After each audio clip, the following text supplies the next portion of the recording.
जय जय रघुवीर समर्थ. समर्थ म्हणतात की पैसा दैनंदिन जीवनासाठी, जीवन जगण्यासाठी आवश्यक आहे. पण समर्थ म्हणतात की पैसा सर्वस्व नाही. समर्थ म्हणतात की आपल्या मुलांना हे पण आपल्याला सांगता आलं पाहिजे की पैशाबरोबर आनंदी जीवन कसे जगायचे हेही आपल्या मुलांना आपल्याला सांगता आलं पाहिजे, असं समर्थांनी आपल्याला इथे सांगितलं. म्हणून समर्थ म्हणतात की आपल्या मुलांना नुसता पैसा कमवायला शिकवू नका, त्या पैशाबरोबर कर्म कशी करायची, आनंदी जीवन कसं जगायचं, सत्कर्म कशी करायची हेही आपल्याला सांगता आलं पाहिजे, असं समर्थांनी आपल्याला इथे सांगितलं.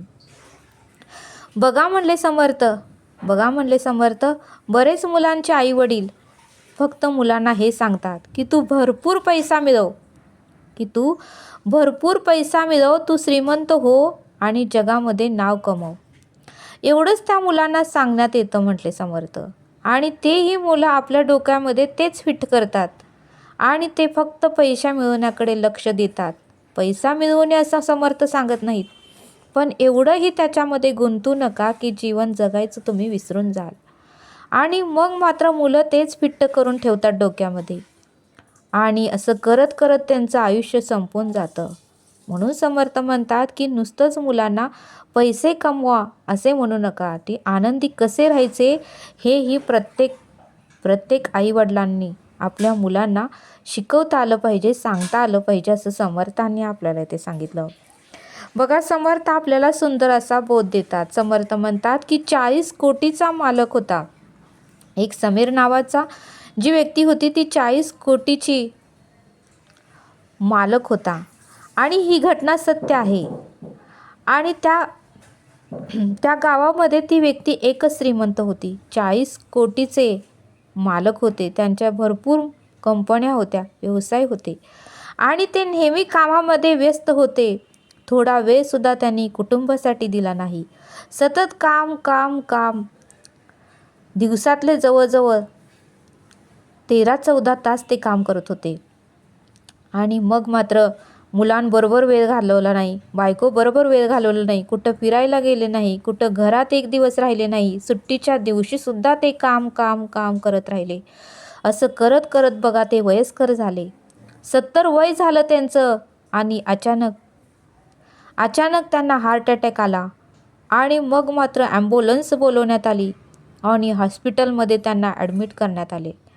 आणि मग मात्र भरपूर घरच्या लोकांनी सांगितलं, आम्ही भरपूर खर्च करतो, पण आमच्या वडिलांना बायको म्हणाली, माझ्या पतीला तुम्ही वाचवा. आणि डॉक्टर म्हणाले, आता आम्ही काहीच करू शकत नाही, हे त्यांचे शेवटचे क्षण आहे, आम्ही प्रयत्न करतो, पण हे सगळं देवावर तुम्ही आता सोडून द्या. त्यावेळेस त्या समीर नावाच्या व्यक्तीला कळालं की आपण 40 कोटी कमवले, पण मात्र गेलेला वेळ आपण परत आणू शकत नाही. आपण 40 कोटी कमवले, पण गेलेला वेळ आपण परत आणू शकत नाही.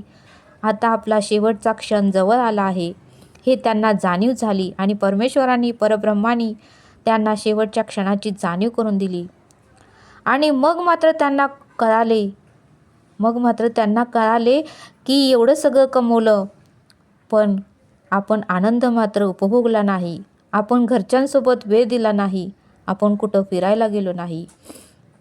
आणि मग मात्र त्यांचा पूर्णपणे अभिमान कमी झाला, पूर्णपणे अभिमान नाहीसा झाला, गळून पडला. आणि मग त्यांना जाणीव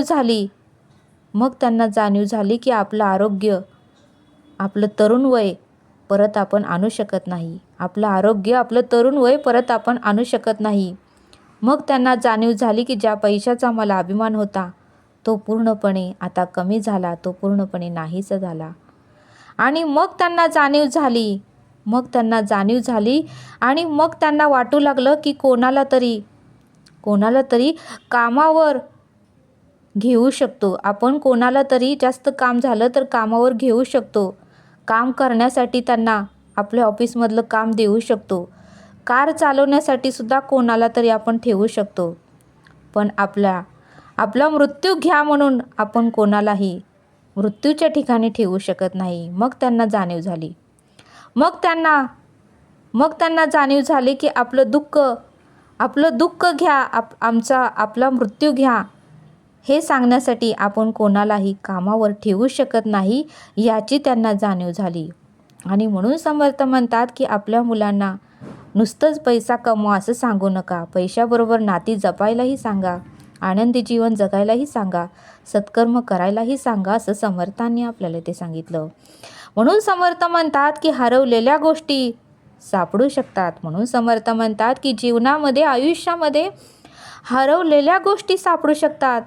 पण एक गोष्ट अशी आहे, पण समर्थ म्हणतात की एक गोष्ट अशी आहे की ती हरवल्यावर कधीच सापडू शकत नाही.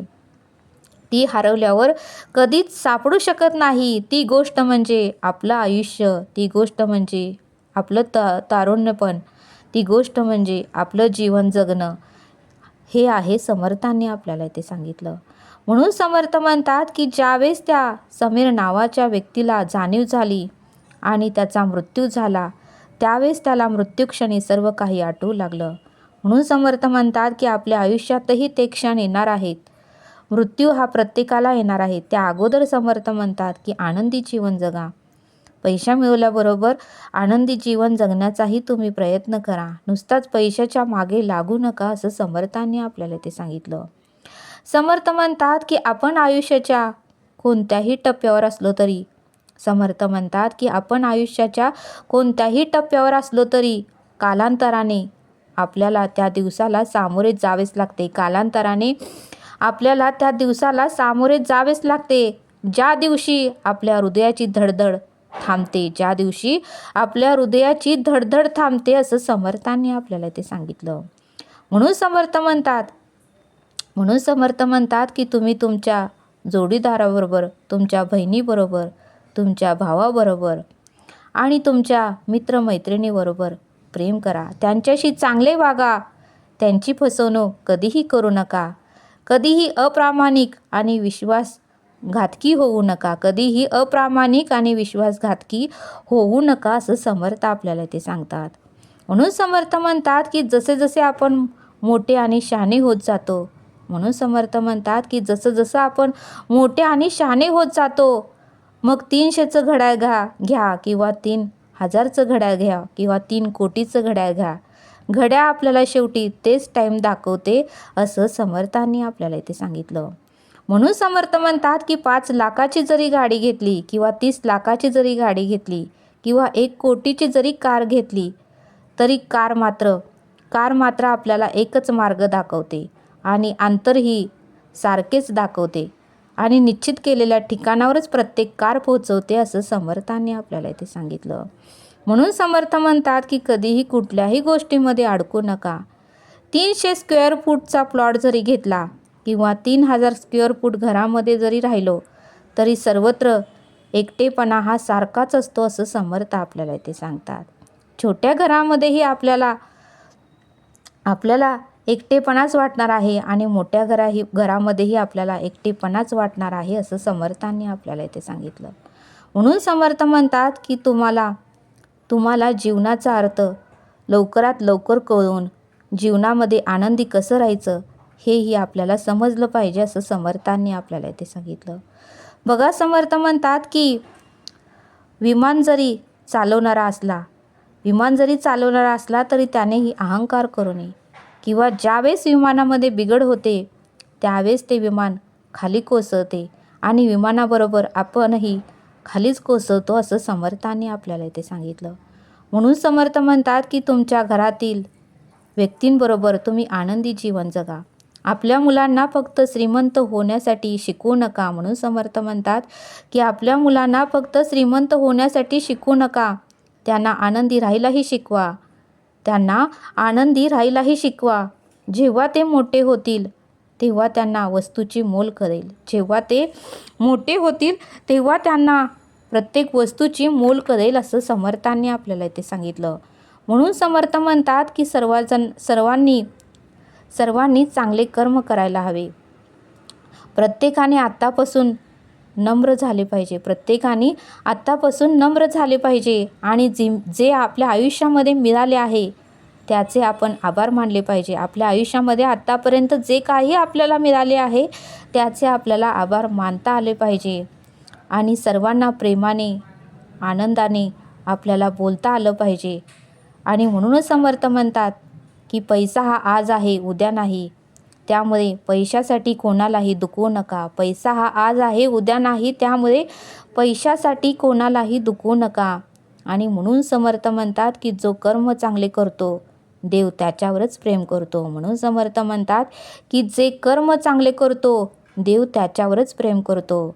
आणि समर्थांना प्रत्येकाला हेच सांगायचं आहे की आपल्या मुलाला जास्त पैसा कमव, या जगामध्ये तुझंच नाव होऊ दे, तुझंच कौतुक होऊ दे, एवढा तू पैसा मिळव, एवढंच नुसतं सांगू नका. जीवनाचा खरा अर्थही त्याला समजावून सांगा की पैशाबरोबर तू आनंदही जीवन जग, इतरांनाही आनंद दे आणि तुझंही जीवन आनंदी तू जीवन जग. नुसतंच पैशाकडे लक्ष देऊ नको.